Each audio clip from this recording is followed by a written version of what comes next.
영어로 생각해 보면 우리들이 찾는 하나님이 God인가 Gold인가 라고 하는 그런 질문이 있습니다.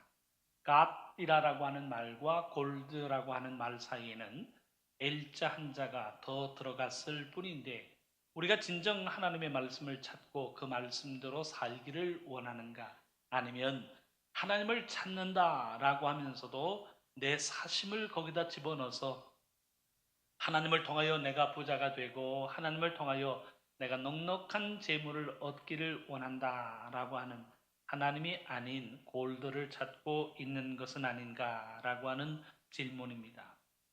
두 손을 모아서 하나님께 기도하는 것처럼 보이지만 그 속내는 하나님께서 나에게 주시는 물질의 복에만 관심하며 살아갑니다. 필요한 것을 주시는 것이 아니라 필요를 넘어서서 쓰고도 남을 넉넉한 물질에 우리들의 마음을 빼앗기는 경우가 있다라고 하는 사실을 우리는 잘 알고 있습니다. 여러분들 돈 기도문이라고 들어보셨나요? 주 기도문을 빗대서 돈을 좋아하고 돈이 내 삶 속에 임하기를 원해서 만들어진 돈 기도문이라고 하는 것이 있는데 그 내용이 다음과 같습니다. 통장에 계신 나의 돈님이여, 이름이 거룩히 여김을 받으시오며 돈이 판치는 세상이 임하였사오니 소득이 부동산 투자에서 이루어진 것 같이 증권에서도 이루어지니이다. 오늘날 나에게 쓰고 남을 돈을 주옵시고 우리가 우리에게 빚진 자를 고소함 같이 내가 진 빚은 잊게 하옵소서. 우리를 불황에 들게 마옵시고 다만 부도와 파산에서 구하옵소서. 대개 자본주의의 나라와 권세와 영광이 돈님께만 영원히 있사옵나이다. 아멘 대신에 돈내라고 하는 말로 끝나고 있습니다.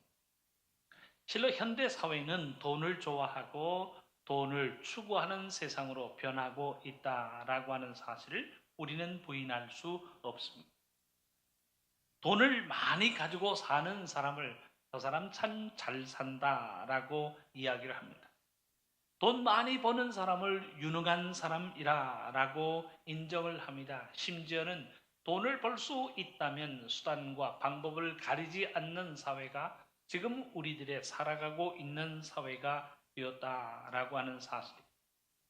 우리 사회에서 일어나고 있는 모든 문제의 배경을 생각해 보면 그야말로 돈이라고 하는 것이 배경이 되고 있다는 사실을 우리는 부인할 수 없습니다.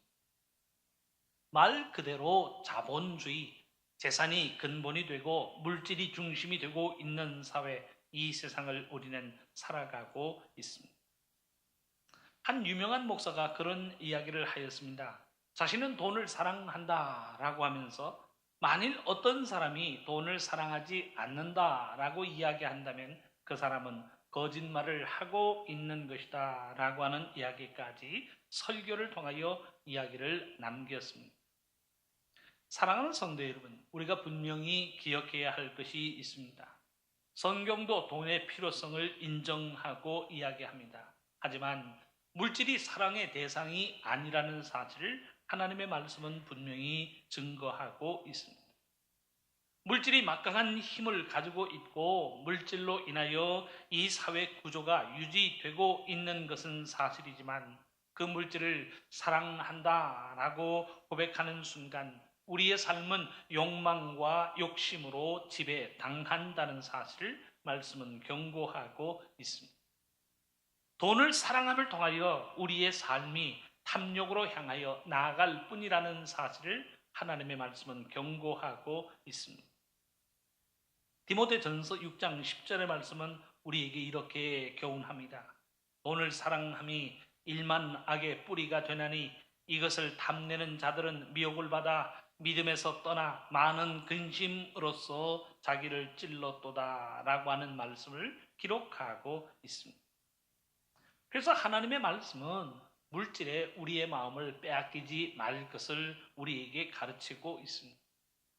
필요한 것이어서 사용하기는 하지만 그 물질의 마음을 빼앗기는 순간 우리의 삶은 진리를 떠날 수밖에 없다는 사실을 하나님의 말씀은 반복하여 경고하고 있습니다. 근데 오늘 본문에는 물질의 마음을 빼앗긴, 그야말로 부귀영화의 마음을 빼앗기고 있는 발람의 이야기가 기록되어지고 있습니다. 이야기의 발단은 다음과 같습니다. 이스라엘 백성들이 출애굽하여 가나안 땅을 향할 때 어느 순간에 모압 평지에서 그들의 진을 치고 있습니다. 이때 모압의 왕이 발락이라고 하는 이름을 가진 왕이었습니다. 이스라엘 백성들의 출애굽의 모든 과정을 지켜보면서 그는 마음속에 두려움을 느끼고 있습니다. 출애굽하여 홍해를 마른 땅처럼 건넜다라고 하는 것, 호르마 지역을 점령할 뿐만 아니라 요단 동편의 땅도 점령하였다라고 하는 소식을 들을 때에 모압의 왕인 발락이 두려워하는 것은 당연한 결과라고 이야기할 수 있습니다. 그래서 이 발락이 생각해낸 내용이 있는데 곧 발람을 초대하여 이스라엘 백성들을 저주해야 되겠다라고 하는 생각을 가지고 발람을 초대하고 있습니다. 그 내용이 민수기 22장 6절에 기록되어져 있습니다. 청하건대 와서 나를 위하여 이 백성을 저주하라. 내가 혹 그들을 쳐서 이겨 이 땅에서 몰아내리라. 그래가 복을 비는 자는 복을 받고 저주하는 자는 저주를 받을 줄을 내가 알미니라. 영적으로 능력을 가지고 있다는 발람 선지자를 초대해서 이스라엘을 저주해 달라라고 하는 요청을 발락 왕이 이야기하고 있습니다. 모압의 왕인 발락은 그저 맨손으로 발람을 초청하고 있는 것이 아닙니다. 민수기 22장 7절의 말씀을 보면 복채를 가지고 발람에게 나아가 발락의 명령을 전하고 있음을 말씀은 기록하고 있습니다. 여기서 사신들이 가고 있는 복채라고 하는 것은 이스라엘을 향하여 저주의 기도를 남기는 조건으로 받는 돈임을 의미하고 있습니다. 다른 번역서를 참고하여 보면 현대인의 성경에서는 돈이라고 번역하고 다른 성경에서는 예물 혹은 복채라고 하는 말로 번역하고 있습니다. 표현은 달라도 발락 왕이 원하는 대로 이스라엘을 저주해 달라라고 하는, 이스라엘을 저주하기만 하면 그 저주로 인하여 많은 복채, 많은 돈이 발람 선지자에게 주어진다라고 하는 사실을 제안하고 있습니다. 발락 왕이 발람에게 건네는 그 예물의 정도가 어느 정도였을까요? 전 참 궁금해요. 정치인들이 어디에 가서 후원을 하면 그 액수를 공개하지 않습니다. 항상 보면 금일봉이라고 하는 것으로만 표현합니다. 한 나라의 왕이 자신의 요구, 자신이 이야기하는 그 요구를 들어주기만 하면 이 복채는 너의 것이 된다라고 하면서 그 복채를 소유하여 사신을 발람 선지자에게 보내고 있습니다. 한 나라의 왕이 자신의 소원을 담아 보낸 복채이니 금액만도 상당한 액수였을 것이라고 짐작하여 봅니다. 그런데 하나님은 이 문제에 대해서 분명하게 말씀하고 계시는 것이 있습니다. 저주하지 말라라고 하는 것. 이스라엘 백성들을 저주하지 말라라고 하는 분명한 하나님의 말씀으로 발람에게 말씀을 남기고 계십니다. 12절에 보면 하나님의 말씀이 기록되었는데 그 중에 나타나는 말씀이 다음과 같습니다. 너는 그들과 함께 가지도 말고 그 백성을 저주하지도 말라라고 하는 말씀으로 기록하고 있습니다. 저주하지 말라라고 하는 말씀 이전에 그들과 함께 가지도 말라라고 하는 말씀으로 하나님은 분명히 말씀하고 계십니다. 이 말씀을 받은 발람이 곧 13절에서 이야기를 합니다. 너희는 너희 땅으로 돌아가라. 여호와께서 내가 너희와 함께 가기를 허락하지 아니하시느니라. 나는 저주할 수 없다. 저주할 수 없을 뿐만 아니라 너희와 함께 할 수도 없으니 너희는 너희 땅으로 돌아가라 라고 하면서 복채와 함께 그 모든 사신들을 모압 땅으로 돌려보내고 있습니다. 그런데 문제는 모압 왕 발락이 포기하지 않습니다. 더 높은 고관을 보냅니다. 더 많은 사신들을 보냅니다. 다시 사신들을 보내면서 그야말로 파격적인 제안을 하고 있습니다. 자신이 원하는 대로 저주의 기도를 남기기만 하면 곧 발람의 자리를 높여 존귀하게 하고 발람이 원하는 모든 것을 시행하겠다라고 하는 파격적인 제안을 하고 있습니다. 그 내용이 민수기 22장 17절의 내용입니다. 내가 그대를 높여 크게 존귀하게 하고 그대가 내게 말하는 것은 무엇이든지 시행하리니 청하건대 와서 나를 위하여 이 백성을 저주하라 하시더니 더 높은 고관들을 더 많은 숫자로 보내면서 저주하기만 하면 내가 당신을 존귀하게 만들겠소. 당신이 원하는 것은 무엇이든지 내가 시행하겠다라고 하는 파격적인 제안을 왕의 이름으로 제안하고 있습니다. 이 제안에 발람의 마음이 흔들린 것으로 보입니다. 가득한 은금을 줄지라도 하나님의 말씀을 어기지 못하겠다라고 이야기는 하고 있지만 물질에 대한 욕심이 그의 마음을 지배하고 있는 것으로 보여지고 있습니다. 그러니 본문 19절에서 필요 없는 제안을 사신들에게 합니다. 이 밤에 여기서 유숙하라. 여호와께서 내게 무슨 말씀을 더하실는지 알아보리라 대답하고 있습니다. 사랑하는 성도 여러분, 발람의 마음이 물질로 인하여 흔들리고 있다라고 하는 사실은 21절 이후에 분명하게 나타나고 있습니다. 여호와의 사자가 나타나서 발람 곧 그를 죽이려고 하고 있는 일이 21절 이후에 등장하고 있습니다. 나귀가 천사를 보고 피하지 않았더라면 발람은 죽임을 당하였다라고 하는 사실을 성경은 분명히 기록하고 있습니다. 33절에 나타나는 여호와의 사자의 말씀입니다. 나귀가 만일 돌이켜 나를 피하지 아니하였다면 내가 벌써 너를 죽이고 나귀는 살렸으리라 라고 말씀은 기록하고 있습니다. 한 가지 우리가 눈여겨보아야 할 사항은 성경은 이 발람을 선지자 혹은 예언자로 표현하고 있지 않다는 사실. 발람을 이야기할 때 점술가라고 하는 표현으로 기록하고 있습니다. 여호수아 13장 22절의 말씀을 보면 말씀은 이렇게 기록합니다. 이스라엘 자손이 그들을 살육하는 중에 부올의 아들 발람도 칼날로 죽었더라 라고 하는 말씀이 기록되어지고 있습니다. 베드로후서 2장 15절의 말씀을 찾아보면 그는 곧 발람은 불의의 삭슬 사랑하였다라고 하는 말씀으로 기록하고 있습니다. 요한계시록 2장 14절에도 이 부올의 아들 발람에 대한 언급이 나타나고 있습니다. 소위 소아시아의 버가모 교회에 하시는 말씀 중에 나타나고 있는데 말씀의 기록은 다음과 같습니다. 그러나 내게 두어 가지 책망할 것이 있나니 거기 내게 발람의 교훈을 지키는 자들이 있도다.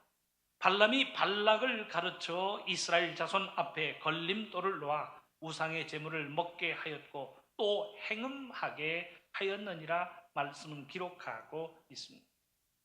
그러니 발람의 행적을 보면 처음에는 저주하지 않았지만 처음에는 저주할 수 없다고 하였지만 자신에게 제한되는 많은 부귀영화로 인하여 그의 마음이 흔들린 것으로 우리는 생각할 수 있습니다. 자신이 저주하여 이스라엘 백성들이 저주받는 것이 아니라 이스라엘 백성들로 하여금 죄를 범하게 하면 여호와 하나님께서 그들에게 진노하사 그들이 멸망하도록 하나님께서 섭리하실 것이다. 그 사실을 알고 우상의 제물을 놓아 이스라엘 민족으로 범죄하게 하고 이스라엘 민족으로 행음하게 하였다는 사실을 성경은 기록하고 있습니다. 그래서 성경에서 발람의 이름을 찾아보면 발람을 하나님의 말씀을 맡은 선지자 혹 하나님의 말씀을 대언하는 예언자로 고백하지 않고 있습니다. 그저 점술가로서 묘한 말과 언변으로 자신의 부귀영화만을 꾀하였던 사람으로 성경은 기록하고 있습니다. 오늘 본문에서는 나귀가 자신을 살리는 일로 인하여 저주를 남기지 않고는 있지만 모압 왕의 끈질긴 회의와 유혹을 견디지 못합니다. 그 끈질긴 회의와 유혹에 넘어가 결국은 이스라엘을 향하여 저주를 퍼부은 것으로 우리는 생각할 수 있습니다. 그 모습이 어떤 모습인가요? 물질의 마음을 빼앗겨 버리고 만 것입니다. 돈을 받고 저주하는 것처럼 돈을 받고 축복의 메시지를 남발합니다. 돈을 얻으면 원하는 대로 축복을 남기고, 축복을 원하면 돈 받고 축복을 남기고, 저주를 원하면 돈 받고 저주를 남기는 사람으로 변모하고 있습니다. 그야말로 자신의 신앙과 믿음을 돈에 팔아버린 변질된 믿음의 모습을 우리에게 보여주고 있다는 사실을 우리에게 가르치고 있습니다. 사랑하는 성도 여러분, 성경을 볼 때 우리는 마음속에 궁금함이 남습니다. 이스라엘 백성들이 가나안 땅에 정착한 이후에 너무나도 쉽게 바알과 아세라성을 섬기는 모습을 우리에게 보여주고 있습니다. 출애굽하는 과정에서 그들이 얼마나 엄청난 하나님의 섭리와 하나님의 역사를 체험하였습니까?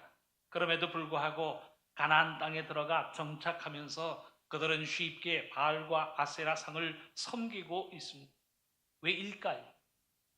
하나님을 향한 엄청난 신앙의 교훈을 가지고 있음에도 불구하고 그들은 쉽게 여호와 신앙을 버리고 바알과 아세라를 섬기고 있는 모습을 우리에게 보여주고 있습니다.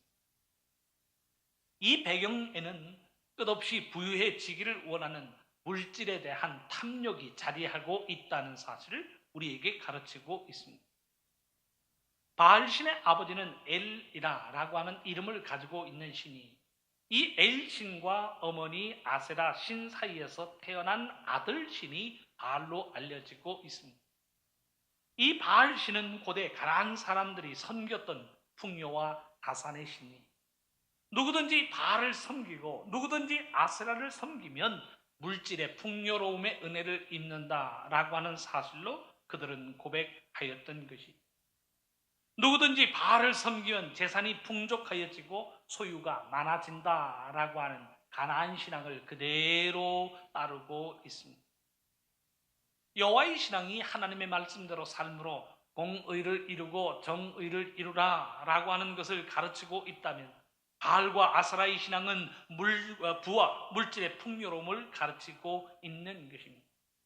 누구든지 바알을 섬기고 아세라를 섬기면 그의 부가 풍요로워진다. 많은 물질로 많은 소유로 바알과 아세라는 우리에게 허락한다라고 하는 물질의 풍요로움을 가르쳤던 것입니다.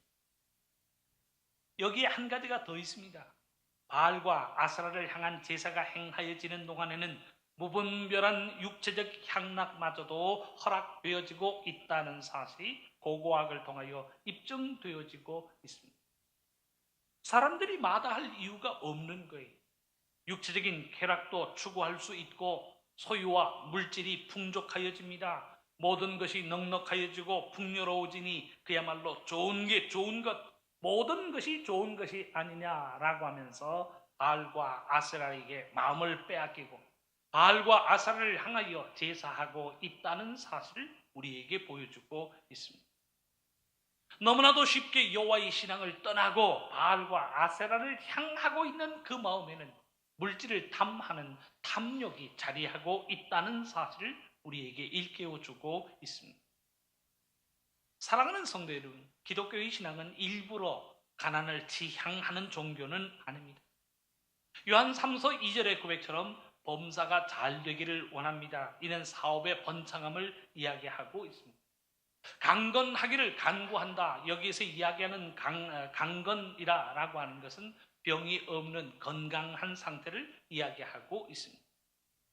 요한도 교인들을 향하여 범사가 잘 되고 강건하기를 간구하노라 라고 하면서 이 땅 위에서 누릴 수 있는 물질의 복, 건강의 복도 기원하고 있습니다. 하지만 요한이 그의 요한 3서에서 전제하고 있는 바가 무엇인가요? 내 영혼이 잘됨 같이. 기독교의 신앙은 물질적인 풍요로움을 우선적으로 추구하는 종교가 아니라는 사실. 먼저 신앙이 바로 서고 우리의 신앙이 하나님의 말씀으로 선 위에 하나님께서 물질의 복도, 건강의 복도 허락하시기를 내가 간구한다라고 하는 말로 말씀은 기록하고 있습니다. 기독교 신앙의 우선적인 과제가 무엇인가요? 하나님의 뜻을 이루며 그 뜻을 이루기 위하여 헌신하며 살아간다라고 하는 거예요. 우리의 기도 제목의 제1우선순위가 무엇인가요? 하나님의 말씀과 십자가의 도를 땅끝까지 증거하기를 원합니다 라고 하는 것이 우리의 사명의 첫 번째가 된다는 사실을 말씀은 가르치고 있습니다. 이 모든 것 접어두고 물질의 풍요로움에 마음을 빼앗겨서는 안 된다는 사실을 말씀은 경고하고 있습니다. 물질의 넉넉함이 구원을 대신하여서도 안 된다는 사실을 말씀은 가르치고 있습니다. 우리의 원하는 바가 무엇인가요?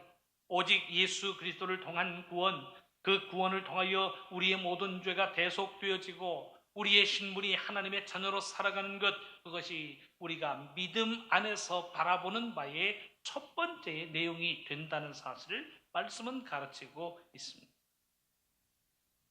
사랑하는 성도 여러분, 예나 지금이나 사람들은 물질의 풍요로움에 마음을 빼앗기며 살아가고 있습니다.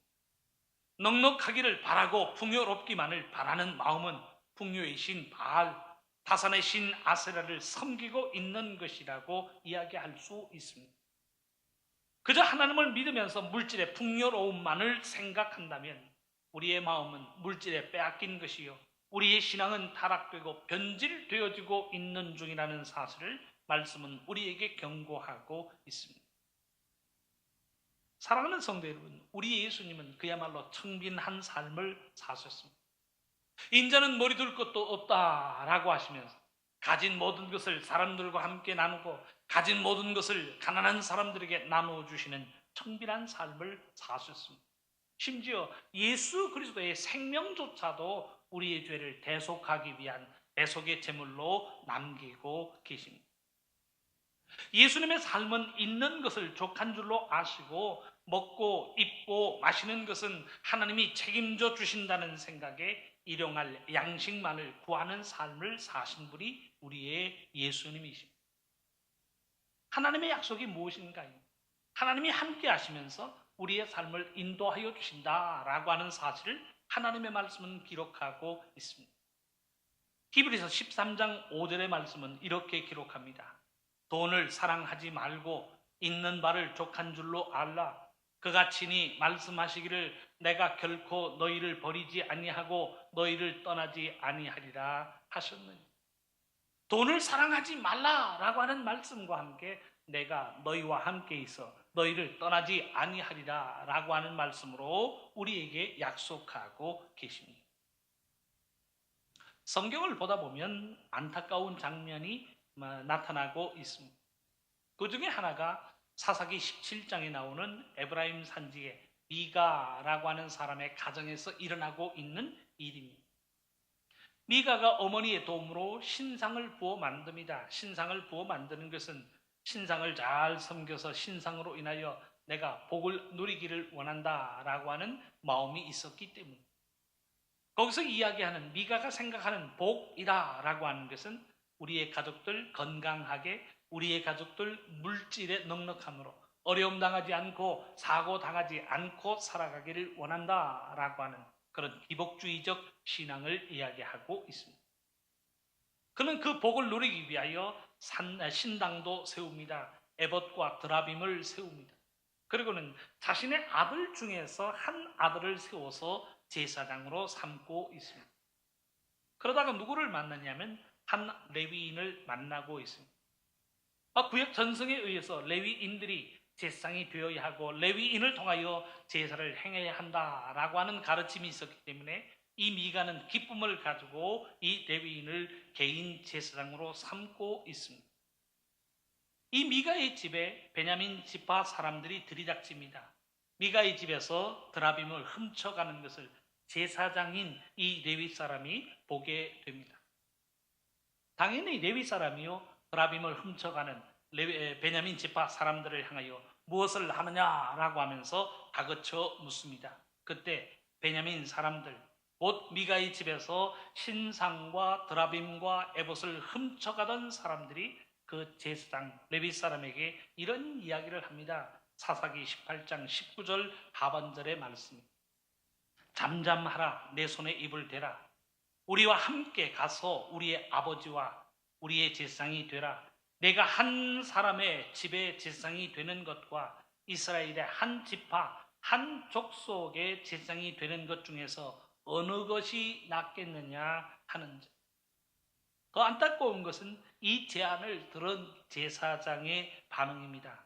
사사기 18장 20절의 말씀을 보면 그 제사장이 마음에 기뻐하여 에봇과 드라빔과 새긴 우상을 받아가지고 그 백성 가운데로 들어가니라 라고 말씀은 기록하고 있습니다. 도둑질을 보면서 무엇을 하느냐 그리고 질문을 하였는데 그 도둑질하는 사람들과 함께하고 있습니다. 이유가 무엇일까요? 자신의 자리가 높아지고 있습니다. 자신의 자리가 높아지고 자신의 소득이 높아진다라고 하는 것을 기대하니 마다하지 않습니다. 자신의 믿음을 던져버리고 그저 많은 수입, 높은 자리만을 탐하고 있는 모습을 우리에게 보이고 있습니다. 사랑하는 성도 여러분, 오늘 본문이 우리에게 경고하고 있는 발람의 문제가 무엇인가요? 재물에 대한 욕심 때문에 하나님의 말씀을 상실하고 있다는 사실을 우리에게 경고하고 있습니다. 물질로 인하여 해야 할 말이 바뀌고 있습니다.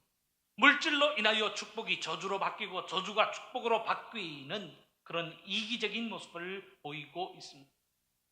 그 배경에 물질에 대한 탐심이 이유가 되고 있습니다. 물질의 마음을 빼앗겨버리고 물질을 탐욕으로 바라보는 마음 때문에 하나님의 말씀을 온전히 따르지 못하고 있다는 모습을 우리에게 보이고 있습니다. 하나님의 말씀이 우리에게 주시는 교훈이 무엇인가요? 마음이 청결한 자는 복이 있나니 저희가 하나님을 볼 것입니다 라고 하는 사실을 우리에게 가르치고 있습니다. 가장 순수하고 가장 선결해야 할 믿음의 모습이 물질에 대한 욕심으로 오염되어지고 타락되어지고 있다는 사실을 오늘의 본문은 우리에게 경고하고 있습니다. 사랑하는 성도 여러분, 오늘 본문에 등장하고 있는 발람이 가지고 있는 그 문제를 우리의 마음속에 교훈으로 새기는 시간들이 될 수 있기를 바랍니다. 물질이 가지고 있는 힘이 있지만 우리의 진정한 능력은 물질이 아니요 오직 하나님의 말씀이요 하나님을 향한 기도와 간구라는 사실을 마음속에 새길 수 있기를 바랍니다. 물질을 통해서가 아니라 말씀의 능력, 기도의 능력을 통하여 이 땅 위에서 믿음으로 승리하는 우리 모두의 삶이 될 수 있기를 주님의 이름으로 축원합니다.